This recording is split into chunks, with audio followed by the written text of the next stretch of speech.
এইমাত্র একটি ভয়াবহ দুর্ঘটনা ঘটল আমাদের পুদ্দার বাড়ি থেকে একটু সামনে দেওয়ানবাড়ির মোড়ে।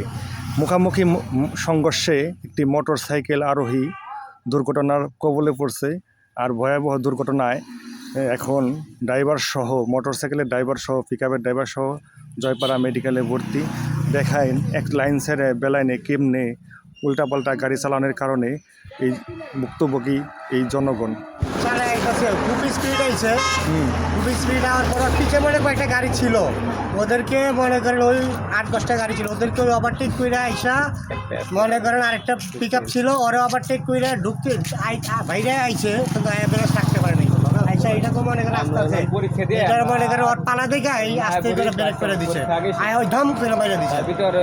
এই হলো বাকি অবস্থা। দেখেন বন্ধুরা, আমরা যারা বাইক চালাই গাড়ি চালাই তারা কি আমরা নিরাপদে বাড়ি ফেরার জন্য একটু চিন্তা ভাবনা করি না? একটু ধীরে সুস্থে যদি আমরা গাড়ি চালাই কি এমন ক্ষতি হবে? আমরা নিরাপদে ঘরে ফিরি এই আশায় কামনা করি। আমরা ধীরে গাড়ি চালাই, সবাই ভালো থাকি সে ব্যক্ত কামনা করে আজকের মতো বিদায় নিছি। আসসালামু আলাইকুম রহমতুল্লাহ।